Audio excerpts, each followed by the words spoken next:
E aí galera, tudo bem com vocês? E nesse vídeo aqui de hoje eu venho trazer uma questão muito importante, né? Que é tudo que eu trago nos vídeos é importante, não sei se vocês percebem, mas tudo que eu trago tem sua importância, assim, obviamente. Mas isso aqui é algo que, em específico, né? Da galera da educação, dos estudantes, né? Em específico isso a gente tem vivido isso nesse período de pandemia. Percebam também que os nossos vídeos, né, aqui no canal, a maioria estão se referindo a problemas e questões relacionadas aos efeitos da pandemia, né, desse isolamento social. E que essa foi a proposta mesmo, de abordar essas questões, porque é muito complicado agora. E futuramente, quando tudo isso passar, com muita fé que isso irá de passar, né? Quando a gente superar essas coisas todas, essas discussões ficarão, viu? Essas discussões ficarão, então já é bom a gente ir fazendo desde já as nossas reflexões, né? E visualizando o que está acontecendo agora enquanto estamos vivendo essa pandemia, para que posteriormente, né, futuramente, a gente possa fazer uma análise comparando os dois tempos, né? E tirando as conclusões de como a gente deve melhorar como ser humano, né? Como a sociedade deve melhorar, enfim. Então, como eu já disse em vida, eu ficava assim, hoje não mais estou no sentido de raiva e de outras coisas nesse sentido, raiva, ódio e tal. Não, não mais isso, mas tristeza ainda assim, tristeza. O que é que eu quero dizer? Passou um outro dia num programa aí de entretenimento da Globo, né? Passou em, aliás, eu não vou nem me referir à emissora. Passou em um programa de entretenimento, independente da emissora. Um menino, um garoto, que foi entrevistado, que ele queria muito poder acompanhar as aulas. Acompanhar as aulas não. Ele queria muito estar continuando estudando, né? Continuar estudando nesse período. Mas ele, se não me engano, ele era de escola pública e ele não tinha recurso para estudar. Qual tipo de recurso? Material escolar para estudar. Sim, livros, né? Ele queria muito livros. Ele não tinha a internet, né? O celular.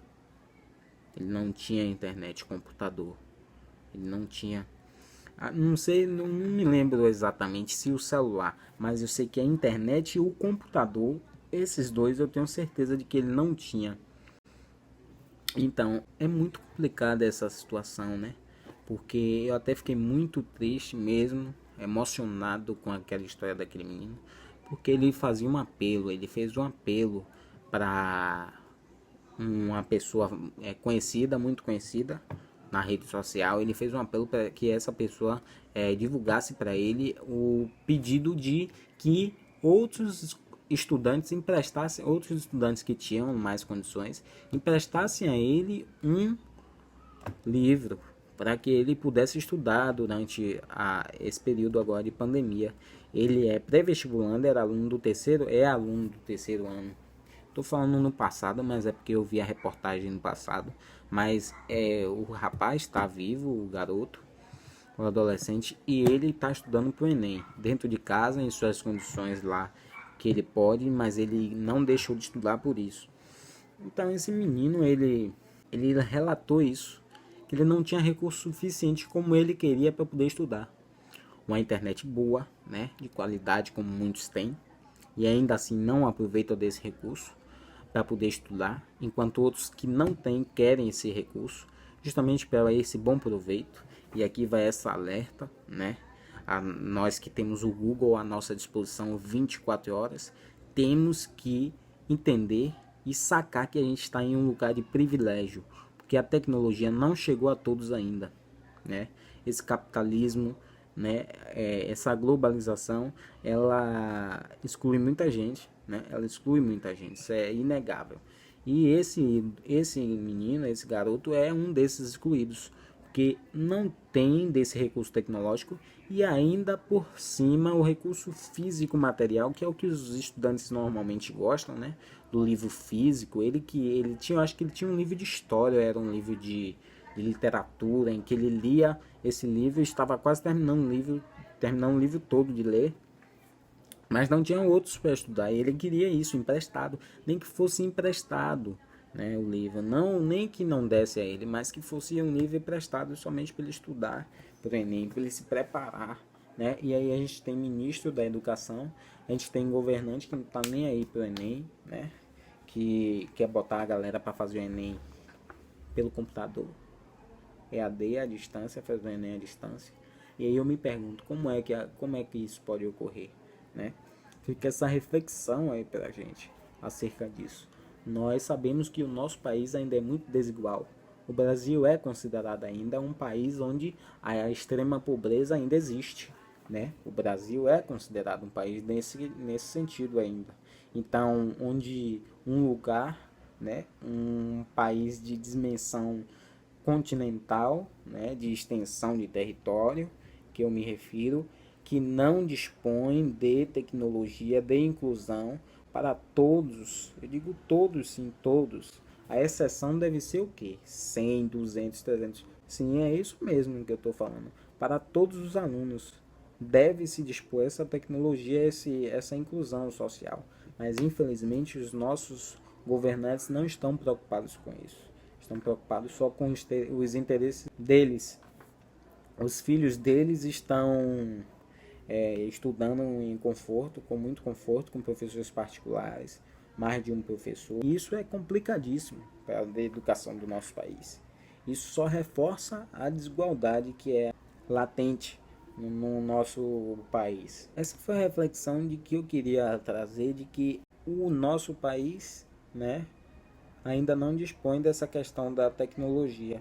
E uma outra coisa que eu queria apontar que é justamente isso, de que nesse período de pandemia muitos dos estudantes têm ficado cabisbaixo, desmotivados, né, com as suas perspectivas futuras, né, de profissão, devido a essa falta de assistência do Estado, né, essa falta de solidariedade, de inclusão, né, do Estado para com esses estudantes. Tem uma série de legislações, né, tanto constitucional quanto infraconstitucional, que defendem esse tipo de inclusão e que essa exclusão não deve existir, e isso está na lei, né, é importante ressalvar isso, mas para um sentido de justiça, né, ainda que não estivesse na lei, para um sentido de justiça, é importante dizer que isso é uma necessidade, né, dos estudantes de serem assistidos dignamente. Após apontar esses dois aspectos, né, eu digo que em alguns vídeos também eu irei tratar sobre as considerações que eu faço sobre o meu semestre, né, de como foi. Também tive algumas dificuldades com a internet, apesar de ser privilegiado de ter internet o mês todo, de dispor de um computador, né, de ter um computador à minha disposição, de dispor de um celular, né, de um aparelho tecnológico para poder fazer minhas pesquisas, conversar no WhatsApp, acessar a rede social. Isso tudo distrai a mente do estudante, né, e deixa ele mais descansado, mais mentalmente relaxado para poder ele prosseguir nos seus estudos. E isso é importantíssimo, nem todos dispõem disso, né? E aí a gente só sente isso quando a gente passa por isso. Aí também está uma discussão da questão do lugar de fala. O lugar de fala é daquelas pessoas que vivenciaram aquela questão que está sendo tratada, certo? E aí eu já adianto aqui basicamente isso. A pessoa viveu aquilo, pronto, ela tem propriedade para falar daquilo porque ela passou por aquela experiência, né? Então é basicamente isso aí, é mais ou menos isso aí. Em outros vídeos a gente traz isso mais detalhado, né, de forma mais detalhada, mas foi isso aí.